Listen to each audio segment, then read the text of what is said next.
Good morning, everyone. Thank you so much for joining us for our first CRE expert webinar series of 2026. My name is Amy Coote and I'm the CEO of Maddie Revolts Vision. Before I start today, I would like to acknowledge the traditional owners of the land on which we are all gathered today. For me here in Melbourne, I'm on the lands of the Wurundjeri people of the Kulin Nation. I would like to pay my respects to their elders past and present, and also to any Aboriginal or Torres Strait Islanders that are here with us today. As many of you do know, Maddie Revolts Vision is the only organisation in Australia dedicated to bone marrow failure syndrome research, education, advocacy and support for patients and their families. We're incredibly proud to have established Australia's first Centre of Research Excellence in Bone Marrow Biology, and I'm very happy to welcome any of our executive from the CRE here today. We now have multidisciplinary collaborations in place with 26 leading medical research institutes, hospitals and universities across Australia and internationally. We bring together the bone marrow failure syndrome scientific community to create opportunities for collaboration and innovation that otherwise wouldn't be possible. We're also the only source of bone marrow failure syndrome education programs for both the scientific and patient and family communities. So in addition to the session today, we'll be delivering another 3 expert webinars throughout 2026 as we work towards planning our next bone marrow failure syndrome scientific symposium in May 2027. It is quite a milestone for you to be joining us this week, as it is our National Bone Marrow Failure Syndrome Awareness Week. Hopefully some of you have seen some of our content through digital channels, through media, and also we're lighting up 34 landmarks in purple, honouring Maddie's favourite colour across the country. So if you do see our content, please do share it, help raise awareness of bone marrow failure syndromes, their impacts on patients and their families across Australia, and also through our partnerships with Lifeblood and Stem Cell Donors Australia, we're calling on the community to donate blood and also to consider signing up to the Stem Cell Donor Registry. So I now have the absolute pleasure of introducing or welcoming Dr. Kasiani Myers, who's our expert speaker for the first webinar of the series. Following Dr. Myers' presentation, we will have a Q&A session, so please stay around for that. It'll be a great opportunity for discussion. I'm now looking forward to introducing Professor Tracy Bryan, who will chair our session this morning. Tracy is head of the Cell Biology Unit at the Children's Medical Research Institute in Sydney and Professor in the Faculty of Medicine and Health at the University of Sydney. Tracy is also chair of the Maddie Revolts Vision National Symposium Steering Committee. Thank you so much, Tracy, and over to you.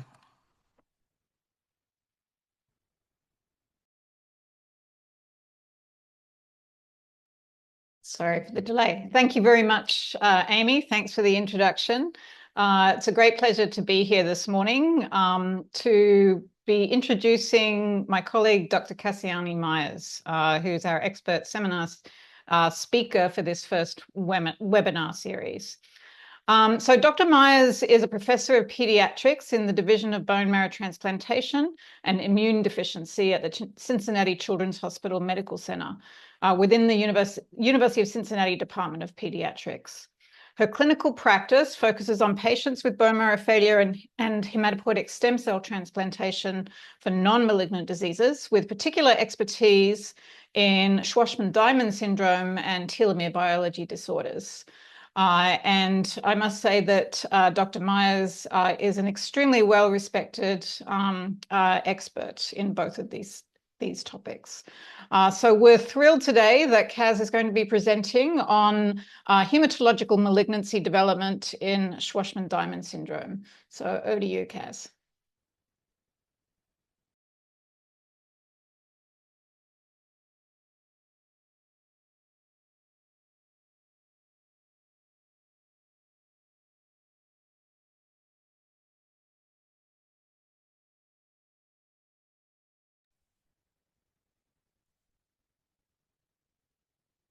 Apologies, but I need some help unmuting.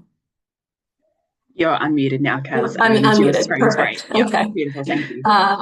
Yes. So thank you all for having me here today to talk about malignant transformation in patients with Shwachman-Diamond syndrome. These are my disclosures, and they do include research support from Insight, Elixirgen Therapeutics, and various foundational advisory boards. So I'm going to start off today with a case because it really is all about the patients. And this first case is about an 11-month-old young male who was seen in our bone marrow failure clinic. He had a prenatal diagnosis of short ribs and skeletal dysplasia, leading to a small chest wall and small lungs. He was also noted to have syndactyly of his toes, as well as failure to thrive requiring G-tube nutrition, and found to have pancreatic insufficiency requiring enzyme replacement.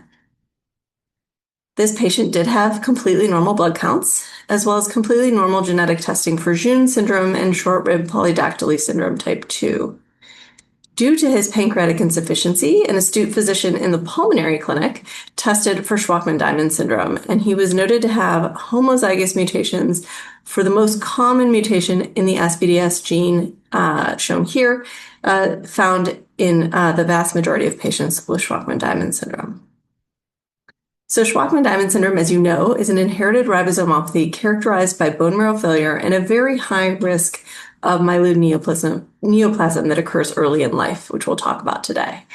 It is predominantly, as I mentioned, caused by biallelic germline mutations in the SBDS gene, and the SBDS protein is critical for ribosome assembly as it cooperates with EFL1, a GTPase, to remove EIF6 from the 60S subunit to lead to further assembly. Deficiency in SBDS leads to decreased ribosomal joining and reduced translational efficiency. This ribosomal stress activates cellular pathways of senescence and results in a global hematopoietic stem cell defect that results in bone marrow failure, but also in an increased risk of myeloid malignancy, which we'll be talking about throughout the talk today. As I mentioned, the vast majority of patients with SDS have autosomal recessive mutations in the SBDS gene, but there are patients with mutations in SRP54, DNAJC21, EFL1 as well, who have SDS-like phenotypes. The data presented in this talk, however, is more relevant to patients with SBDS mutations, as that is where the bulk of the data lies. These genes and their proteins, however, are also involved in ribosome assembly pathways. The classic presentation for patients with SDS includes neutropenia, which is often intermittent, steatorrhea, and failure to thrive. This failure to thrive is, of course, related to pancreatic exocrine dysfunction. Patients characteristically have short stature and metaphyseal dysostosis, as well as thoracic abnormalities. And approximately 50% of patients with SDS have congenital anomalies. Neurodevelopmental manifestations are also very common in patients with Shwachman-Diamond syndrome. Now, we just covered what the textbooks will tell you about Shwachman-Diamond syndrome, but really the diagnosis is not always straightforward and can in fact be quite cryptic. In a paper now a few years back with the US-based SDS registry, we were able to demonstrate that about half of patients with Shwachman-Diamond syndrome actually present without the classic combination of neutropenia and failure to thrive. So the spectrum of clinical phenotype is much broader than initially thought. We've also described asymptomatic siblings, which is critical when thinking of related donor selection in the stem cell transplant setting. And then more and more, we are finding patients with mild phenotypes who present in adulthood with very serious complications like MDS or AML. And this is most nicely highlighted by a publication in the New England Journal that was a collaboration a few years back from Coleman Lindsley and the CIBMTR, the US-based transplant registry, that demonstrated that previously undiagnosed individuals with Shwachman-Diamond syndrome are hidden in cohorts of patients transplanted for MDS. And these patients, of course, with standard MDS transplant regimens do quite poorly. So how do we manage patients with Shwachman-Diamond syndrome? The vast majority of management is, in fact, supportive. Patients with severe neutropenia leading to recurrent or severe infections can be considered for chronic GCSF therapy. I will just say that this is a very small percentage of the overall cohort of SDS patients and is a bit unusual. Other supportive care includes GCSF and transfusional support around procedures or infections or illnesses, as well as enzyme replacement and vitamin replacement related to pancreatic insufficiency. It is recommended that these patients undergo malignancy screening for their risk of malignant transformation. And this, historically, at least for the US-based registry, would include CBCs every 3 to 4 months, as well as bone marrows on an annual basis with testing listed here, which we'll kind of go through a bit more later. Classic indications for stem cell transplant include severe aplastic anemia, MDS, and AML. And we'll talk more today about newer indications for transplant, which include clonal evolution and high concern for development of MDS or AML. Longitudinal data across several registries across the world, including the North American registry, the French and Italian registries, have shown variable but increased incidence of myeloid malignancy. And if you look in the literature, that incidence is between 10 and 30%. The follow-up, however, in these cohorts is very limited into adulthood. And so there are active efforts currently to combine international data from over 14 countries, including Australia, in the hopes to demonstrate the true risk of myeloid malignancy with age. Just to highlight, it is also important to note that transient or persistent clonal changes can commonly be seen in patients with Shwachman-Diamond syndrome, and most classically these include isochromosome 7 and del20q, but these are not associated in isolation without other changes with increased risk of malignant transformation. Although the exception to that would be monosomy 7, which is always worrisome when seen. Now, a few years back, the US-based registry led by Kiko and myself led a collaboration of 17 institutions to look specifically at outcomes of myeloid malignancy in patients with SDS. And these are, again, biallelic SBDS mutation patients. And we found that outcomes were exceptionally poor. Patients had a median survival of 7.7 years with the diagnosis of MDS and only 1 year after the diagnosis of AML. Overall survival was 51% for MDS and 11% for AML. Patients in this cohort specifically had central pathology review with the updated WHO diagnostic criteria, so using modern definitions of MDS and AML, and were found to have a high incidence of high-risk features, such as complex karyotypes and TP53 mutations. They also had very high rates of treatment-related toxicity, as well as, unfortunately, high rates of relapse and refractory disease. Importantly, in this study, we were able to demonstrate a survival advantage in patients undergoing active surveillance with a 62% overall survival compared to those without at 28%. So just now I'm going to walk you through another illustrative case, and this is a case of a 25-year-old previously healthy male who was found to be anemic and thrombocytopenic on labs obtained due to a fever and some ankle pain.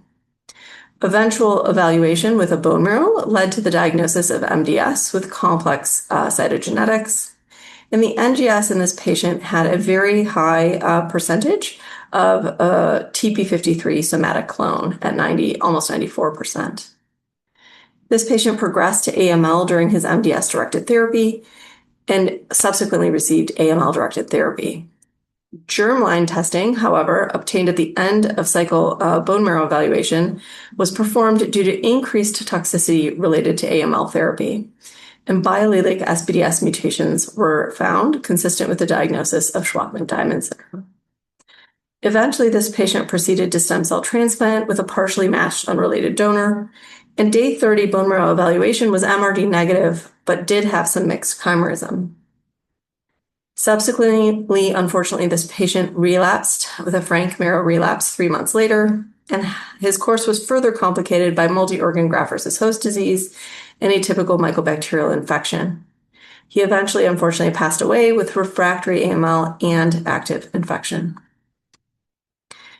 So these data and poor outcomes highlight a critical need to better understand malignant transformation in patients with SDS. In order to do this, the STS registry partnered with, again, Coleman Lindsley at the Dana-Farber and Alyssa Kennedy, who was at that time a postdoc in Akiko Shimomura's lab, and did the elegant work that I'm going to walk you through in the next few slides. This project capitalized on over a decade of sample collection through the registry using longitudinal paired bone marrow and fibroblast samples, initially looking with whole exome sequencing in a discovery cohort of 29 subjects with SBDS mutations that included 12 patients who had myeloid neoplasms.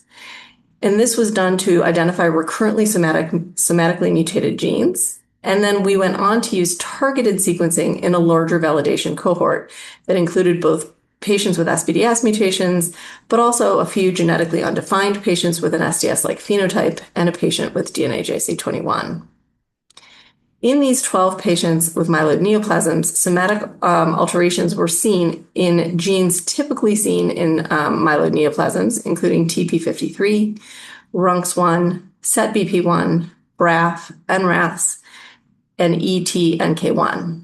There were also recurrent structural alterations seen involving chromosomes 3, 5, 7, and 20. In patients without myeloid neoplasms, however, they only observed deletions of chromosome 20, although that was seen in half of patients.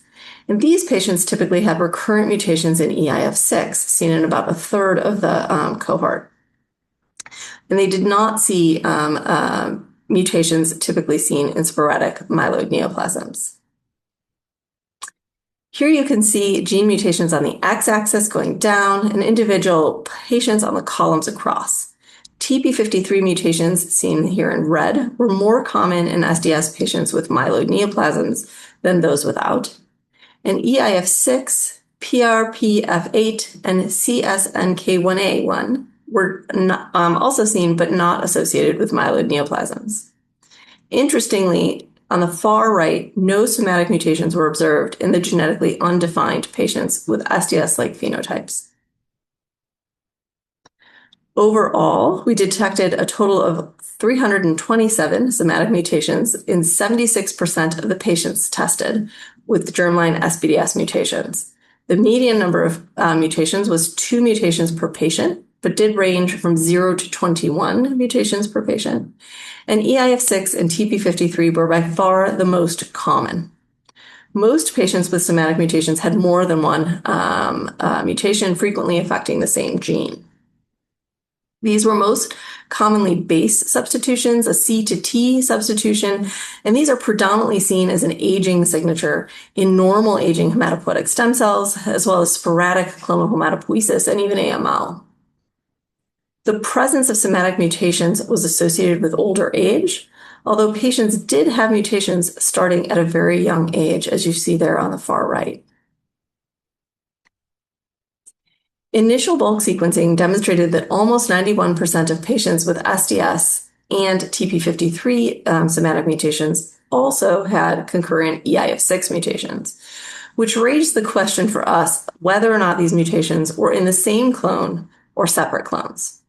So we looked further using single-cell sequencing in over 30,000 cells from 6 patients with SBDS mutations and clonal hematopoiesis. And we were able to demonstrate that these somatic mutations were almost always present in independent clones, as you see here. Of a total of 50 clones identified, 24 clones had EIF6 mutations alone, 21 were TP53 mutations alone, and 3 had isolated CSNK1A1 mutations. Now here I'm showing 5 representative images, each of an individual subject, with the individual clones on the y-axis and separate mutations in the x-axis. Again, TP53 in red, EIF6 in blue. And you can see that the vast majority of cases shown here, the mutations are isolated in separate clones. There is one patient on the far right here in which a TP53 clone also later acquired an EIF6 mutation as a subclone. So it's important to note that clonal hematopoiesis is exceedingly common in patients with Shwachman-Diamond syndrome, and it occurs at a very young age. In a total of 83 patients without MDS or AML, 72% had detectable clonal hematopoiesis, and 40 of those 60 patients had more than one mutation. Typical clonal hematopoiesis mutations like DNMT3A or TET2 or ASXL1 were very rarely found in the SBDS patient cohort. Interestingly, also, the age distribution of clonal hematopoiesis started quite young, with almost 60% of patients having clonal hematopoiesis before the age of 10, and all of patients having clonal hematopoiesis who had reached the age of 21 years of age or older. Importantly, during this work by Alyssa, Akiko, and Coleman, we also looked at the typical patterns of somatic mutations in patients with SDS who did not have myeloid malignancy. So we tracked these somatic clones over time in bone marrow samples of multiple SDS patients who did not have MDS or AML, as shown on the left in those two representative plots.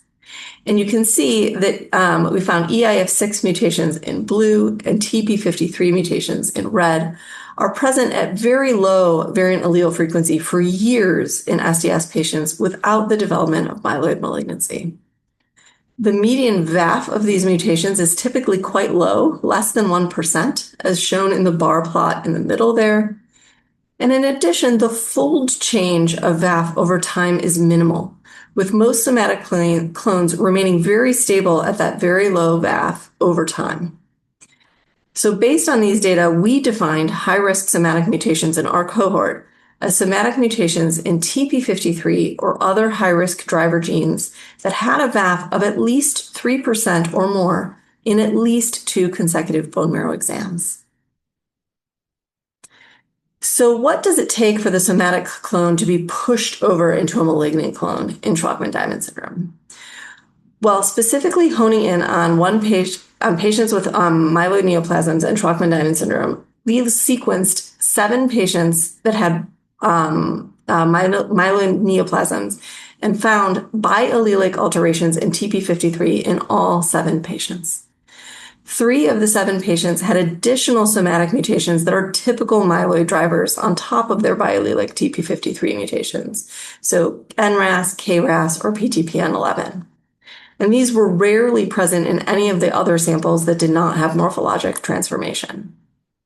Well, next, we wanted to know how long were these clones present before the clinical diagnosis of AML? What is our window to capture these patients? And here I show you one representative graph of a patient with Shwachman-Diamond syndrome who progressed to AML. And you can see that the malignant clone, in retrospect, was detectable 4.5 years prior to the AML diagnosis, but only if one knew what to look for. And as you can see, initially the VAF frequency is exceedingly low and well below any clinically available testing platforms even today. However, unfortunately, over time, that clone grew and reached detectable levels, but this was still prior to the diagnosis of AML clinically. Unfortunately, for this particular patient, all of these samples were collected prior to the era of clinically available NGS testing. And so early diagnosis of high-risk features was unavailable clinically. Here's another representative image of this process where it's a little easier to see the trajectory of the clones and variant allele frequencies. Here we're looking at NGS in a patient with SDS undergoing, again, serial bone marrow exams, TP53 in red, EIF6 in green, and the solid red line corresponds to actually the biallelic TP53 clone that eventually progresses to MDS. The light blue bar highlights year 3 of bone marrow surveillance. And then on the right-hand side, we're looking at year 3 by single-cell DNA sequencing. And each row represents a unique EIF6 and TP53 mutated clones with a VAF percentage below.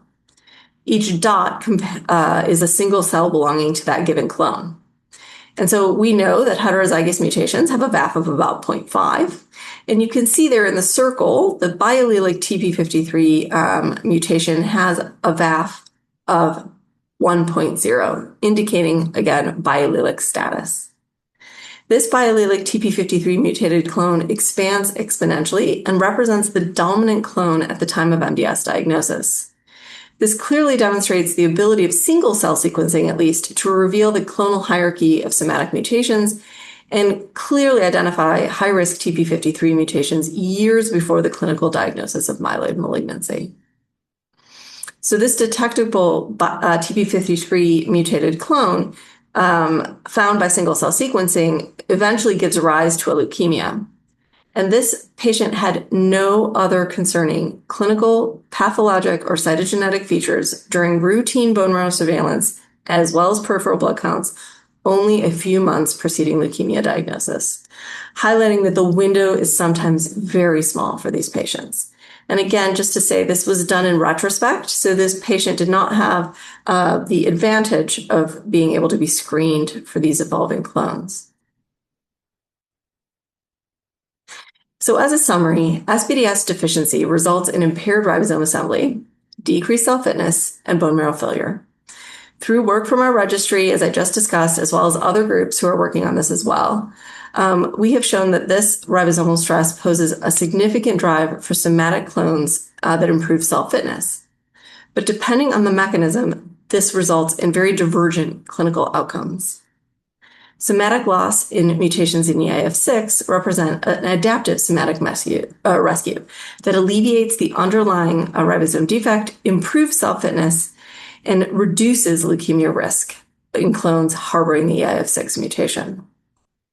In contrast, acquisition of heterozygous mutations in TP53 leads to improved cell fitness, but does not help the germline ribosomal defect. And subsequently, biallelic TP53 inactivation is associated with progression to MDS or AML.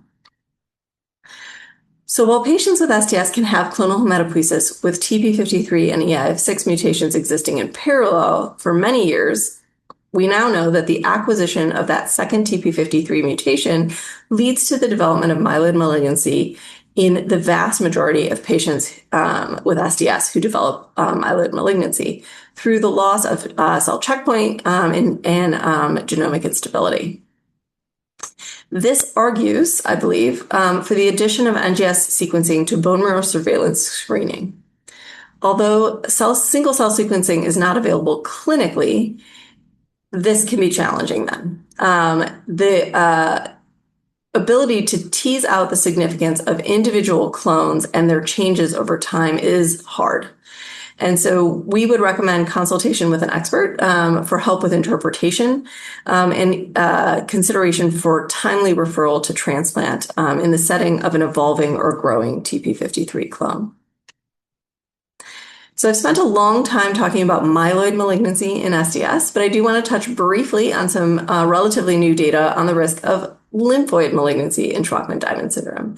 And this is brand new data published in the last year or so through the US-based registry, where Helen Reed looked at 4 subjects in the registry who had developed lymphoid malignancy.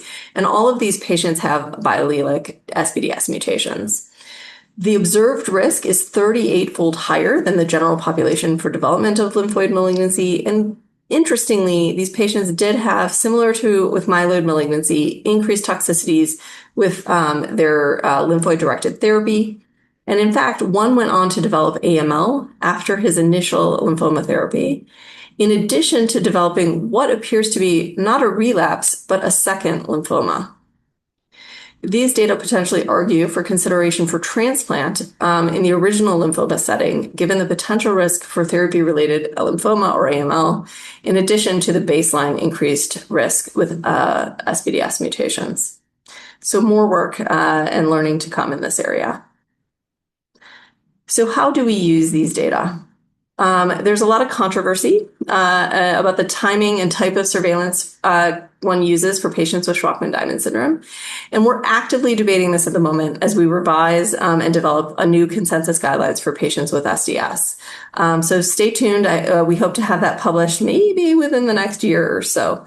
But for now, I'll share with you our surveillance strategies recommended through the US-based SDS registry. We would recommend regular blood counts, approximately every 3 to 4 months. They can be helpful with changes, but it's important to note that blood counts alone are insufficient. Patients with even mildly low blood counts remain at similar high risk of leukemia. We also advocate for bone marrow examination, including testing with pathology review for morphology and cellularity, cytogenetics and FISH testing, as well as immunophenotyping. And then most importantly, in the last few years with the most recent data, including somatic mutation analysis, not just for TP53, as there are a few patients who've taken a different pathway for their myeloid malignancy development, but with an emphasis on TP53. We would advocate for NGS sequencing as well as SNP microarray looking for loss of heterozygosity, as several patients in the registry have had their second TP53 hit be a result of loss of heterozygosity. How often should we do these marrows? We would advocate for screening marrows annually after the age of 2. Before the age of 2, the incidence of myeloid malignancy is very, very low. And if the blood counts are not concerning, we would advocate that the risk-benefit ratio of anesthesia outweighs the need for surveillance marrow at that time. We do, of course, recognize that this is a partnership between physicians and families, as surveillance is quite burdensome often to patients. And this does take a conversation and a commitment. So one final case to illustrate a bit about how we're starting to use the knowledge we've gained about how patients transform to myeloid malignancy in the clinical setting, with the hopes of moving the needle and changing the survival curves that I showed you in the very beginning. So this is a case of an 8-year-old young man with Shwachman-Diamond syndrome who was referred to stem cell transplant due to the new indication of persistent and evolving clonal evolution, secondary to his underlying SDS.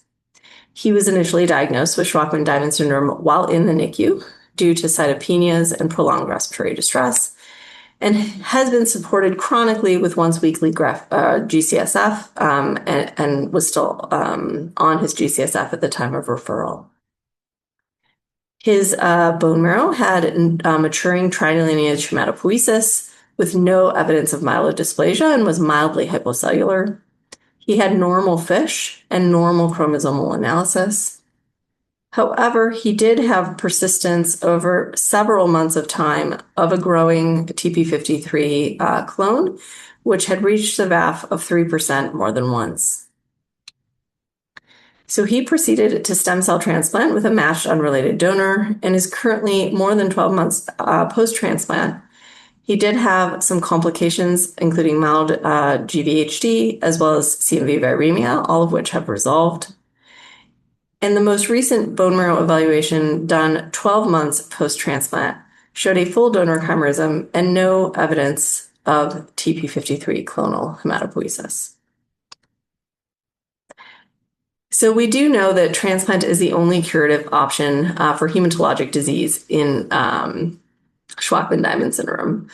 But I always say not only is the right diagnosis critical to help choose the appropriate PrEP, as these patients have inherent but variable chemotherapy and radiation sensitivity, but now also, even more than before, the timing of referral and the timing of transplant is critical.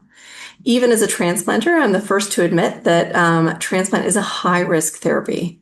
We are not advocating for a preemptive transplant, but rather advocating for consideration of a proactive transplant, identifying patients at higher risk of malignant transformation to intervene prior to that development of MDS or AML.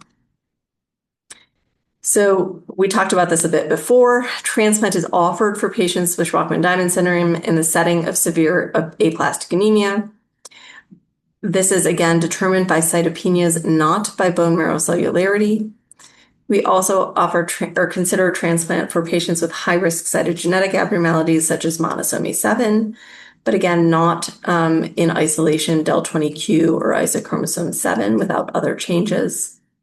Certainly for MDS or AML, and then this new indication for clonal evolution with features of high-risk disease.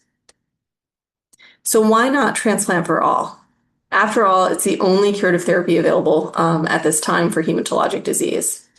Well, historically, outcomes for full intensity transplant were very poor for patients with Shwachman-Diamond syndrome, and even worse if they had MDS or AML, with lots of refractory disease as well as treatment-related mortality. Today, I'm going to talk a bit more about looking forward to focus on some of the advances in the field of transplant for Shwachman-Diamond syndrome and where we hope to go in the future with this therapy to highlight improvements in transplant regimens and, of course, risk stratification for timing of transplant referral. Now, a few years back, 2 papers were published from the CIBMTR, the US-based transplant registry, and the EBMT, the European-based registry, with 52 and 74 subjects respectively. They both demonstrated, as you see there, improved survival for patients transplanted for marrow failure, and that's the primary Shwachman-Diamond syndrome at the top there at 74%, but historically still very poor survival, 15% transplanted for those with MDS or AML. These improvements in bone marrow failure outcomes have come largely after the start of use of reduced intensity or reduced toxicity transplant regimens for Shwachman-Diamond syndrome. Although, unfortunately, the registry studies that I just talked about didn't have the power quite yet to show that statistically. 2 examples of such regimens are listed here. One is a reduced intensity approach using Campath, fludarabine, and melphalan, and one a reduced toxicity approach, which maintains the myeloablative treatment with treosulfan and uses fludarabine and ATG as well. Both have shown excellent outcomes in the setting of bone marrow failure, but still need some work in the setting of MDS or AML. Looking specifically at the treosulfan-based approach, and I know you folks in Australia have a lot more access to treosulfan. It's new for us in the United States, and we're pretty excited about using it for inherited marrow failure. This is a trial, a single institution trial using treosulfan for inherited marrow failure, which enrolled 4 patients with Shwachman-Diamond syndrome. This trial was led by Dr. Laurie Burrows in Seattle. Outcomes, as you see here, are excellent, with an overall event-free survival of 96% and a GVHD event-free survival of 87%.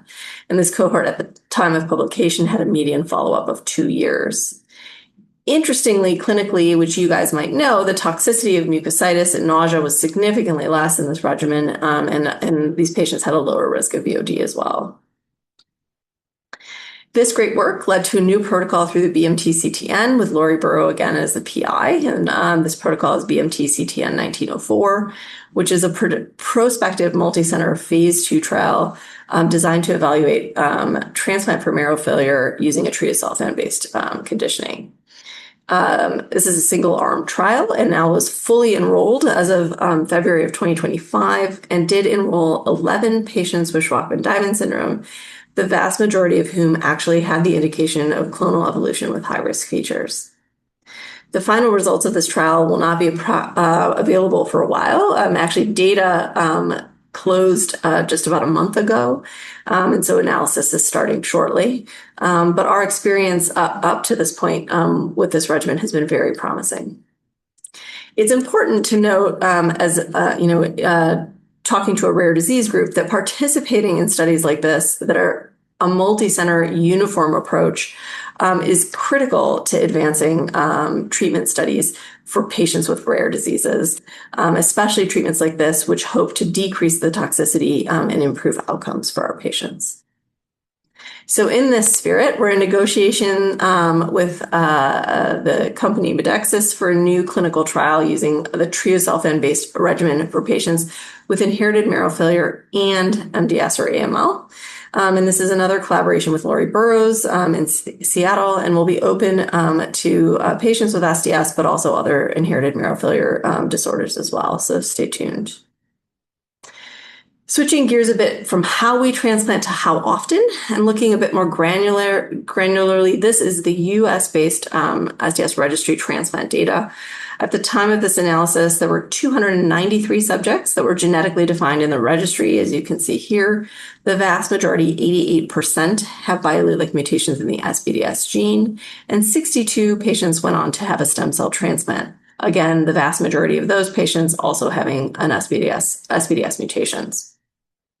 However, looking at the more rare mutations, one patient with DNA JC21, one with SRP54, both transplanted for high-risk features, and one patient with SRP54 transplanted for AML.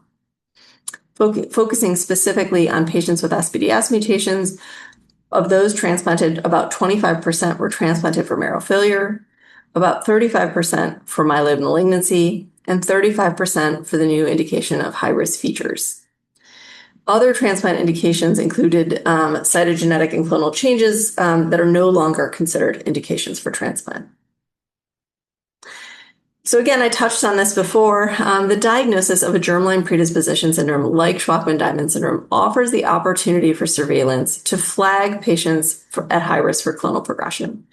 Due to the very high mortality associated with MDS and AML in SDS, we have actively started to use concerning clonal evolution, specifically that of TP53, as a potential indication for transplant.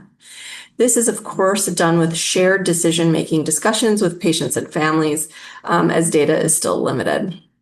The hope, though, is that early intervention in these high-risk patients may prevent progression to malignancy.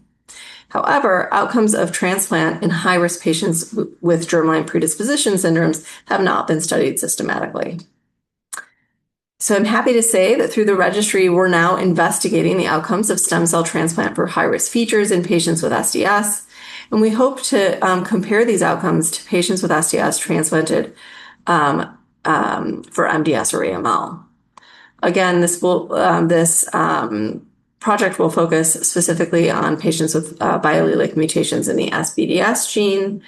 And we did define operationally high-risk features as somatic mutations in TP53 or other high-risk driver genes with a VAF of at least 3% in at least 2 consecutive bone marrow exams. These data are still getting final analysis, so unfortunately I can't share the details today, but I will say that the data remains promising, so keep your eyes peeled. So these new data are very exciting, but while we're improving our diagnosis of SDS, there's still some patients who will slip through the cracks and present with MDS or AML, sometimes as their first presentation of Shwachman-Diamond syndrome, as that second patient that I mentioned. Traditionally, high-intensity chemo has been met with high toxicity and still resistant disease. So really what this says is we need to change our approach. And certainly improve surveillance and improve transplant strategies, which we've been talking about, are one way to do this. But globally as a field, leukemia therapy has evolved over time in general and is becoming more targeted. More and more, we're using less cytotoxic agents, and targetable therapies can be used if targets are identified by sequencing. For example, patients with JAK mutations and the use of ruxolitinib. This also might include hypomethylating agents like azacitidine or decitabine, either alone or in combination with targeted agents, as a potentially less toxic approach. And this is being pioneered by Dr. Courtney DiNardo in the US, at least in older adults, non-inherited marrow failure patients. And some of these results are promising, but unfortunately they're not as promising in the TP53 mutated patients, which would be more of our Shwachman-Diamond syndrome patients. We do have patients at CCHMC, and this is anecdotal experience with Fanconi anemia and Shwachman-Diamond syndrome, who've had some promising initial responses to azacitidine and venetoclax, but not long-lived, although again, that's anecdotal. So switching gears to other potential novel approaches, such as antibody-mediated or cellular therapies, these are also things that are being explored. And in fact, we have a clinical trial open currently at Cincinnati Children's for relapsed and refractory AML using cytokine-induced memory-like natural killer cells. And this trial does accept patients with inherited marrow failure. So in summary here, and looking forward for our patients with SDS, we do think that outcomes have improved. However, we need to continue this work to develop. We need to further improve biomarkers for early identification of high risk and impending leukemia, and work on timing of early referral to transplant, specifically to centers with expertise in interpreting the clonal changes, as well as transplanting patients with rare disease. As I just touched on, we need novel approaches for the treatment of MDS or AML that are less toxic and more targeted. And really critical, I think, to the field of rare disease is multi-institutional clinical trials that enroll patients with inherited marrow failure or Shwachman-Diamond syndrome. And just super excited to have been involved in the last couple of years on these treosulfan-based trials. And then also under development, which I haven't talked as much about today, are alternative strategies, including haplotransplant or antibody-based preparative regimens, as well as gene therapy approaches. More coming down the line. So just a few final thoughts. Transplant is, again, the only curative treatment for now of hematologic disease in SDS. I keep hoping somebody will put me out of business. But the decision to undergo transplant needs to be made with a team experienced in SDS. The transplant approaches should be specific to decrease early and late toxicities. And we believe our data support screening for high-risk features with next-generation sequencing for consideration of early transplant referral prior to the development of MDS or AML. And just again to highlight, high-risk features were seen in 9% of SDS patients in the US-based registry, and outcomes really may improve as we further use these strategies for risk stratification.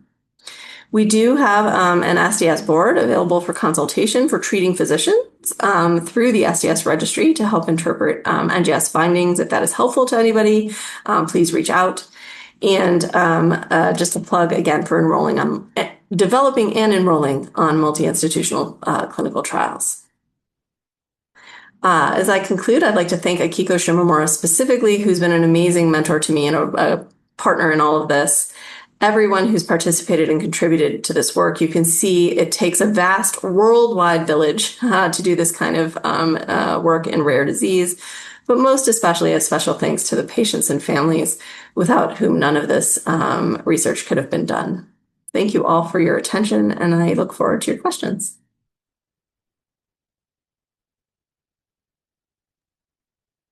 Thanks so much, Kaz. That was amazing. Real tour de force, covering something for everybody.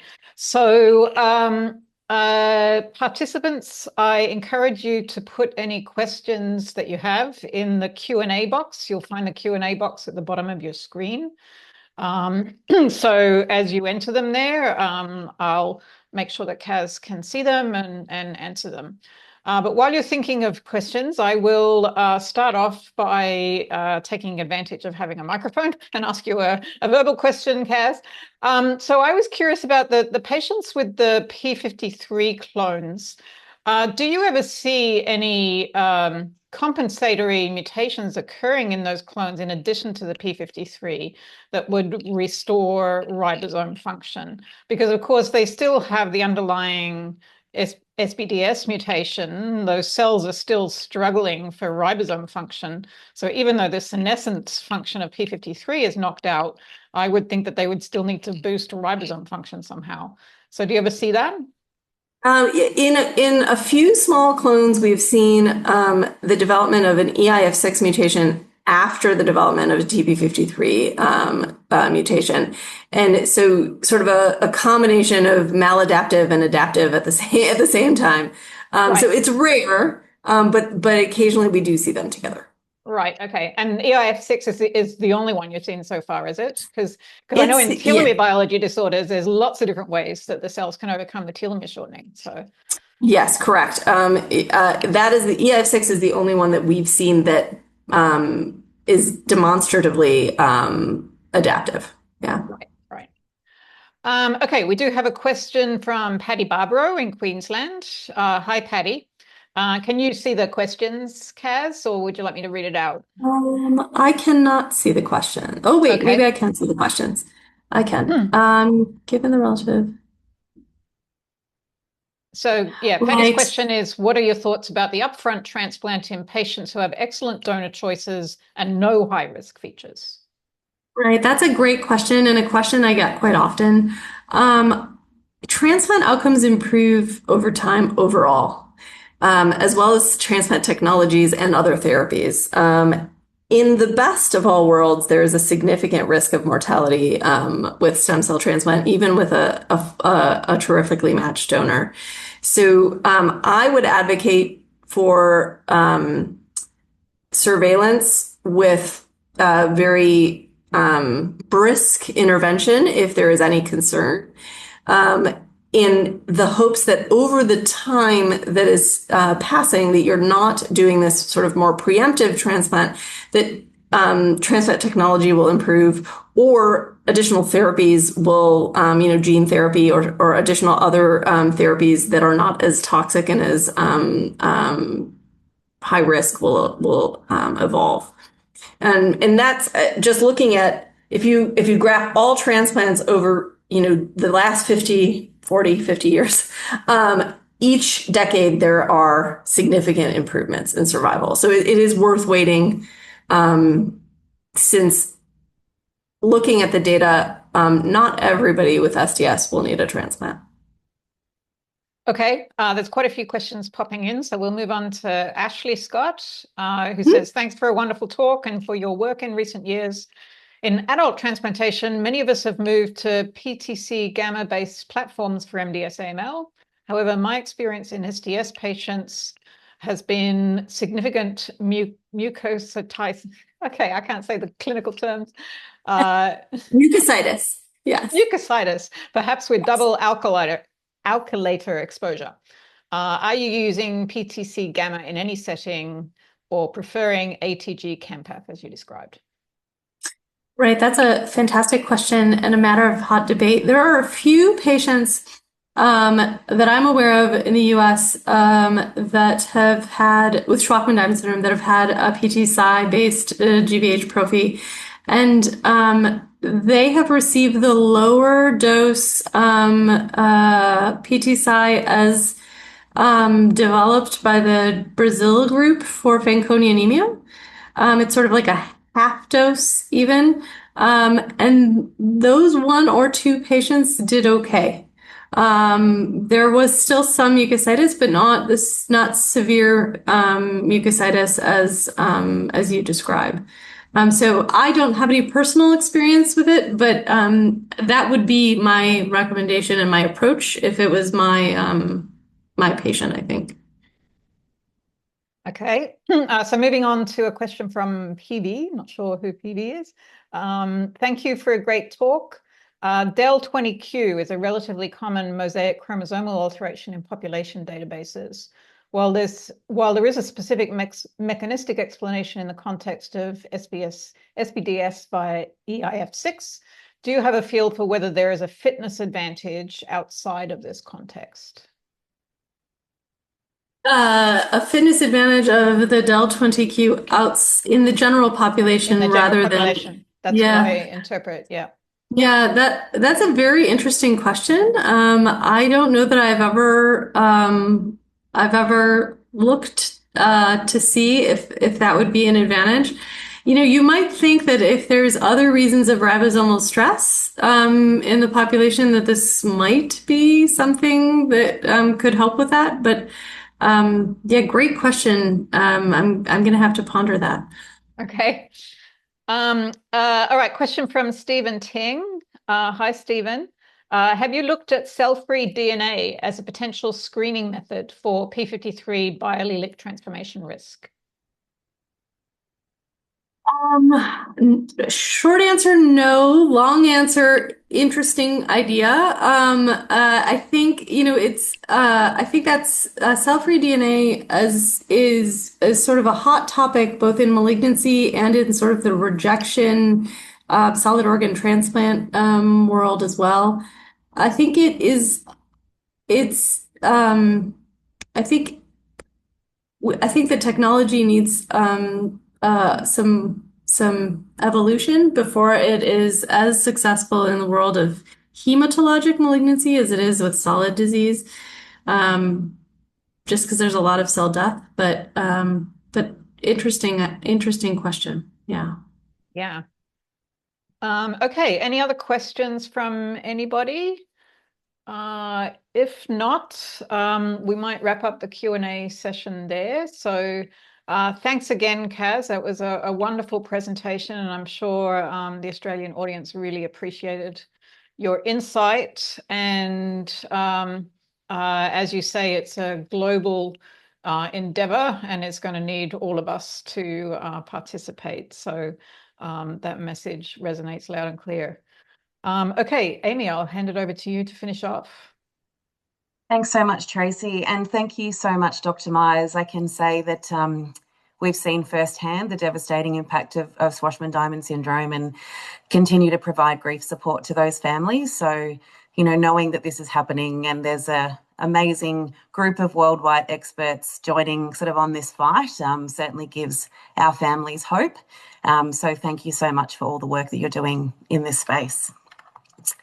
I'd also like to thank so much to Tracy. You've been a member of the Maddie's Vision family for a very, very long time, and we're really grateful for your support in chairing the session today. So to everyone that's joined us, there will be a short survey and we'd really appreciate your feedback. That will be coming out tomorrow. It really helps inform and guide these expert webinars to help us improve and ensure they're tailored to, your needs and your professional development. So thank you all so much for attending our first webinar for 2026. We hope it's been informative and helpful. Don't hesitate to send us any feedback via the webpage or our email at research@mrv.org.au. As mentioned, it is our National Bone Marrow Failure Syndrome Awareness Week, so please help us spread the word. And also, if you are seeing any patients with bone marrow failure syndromes that could use extra support, please refer them to our tele-support and peer support programs. We are here for those patients and want to be able to support them whenever they need our help. So thank you all so much. Have a wonderful day, and we look forward to seeing you again soon. Bye-bye.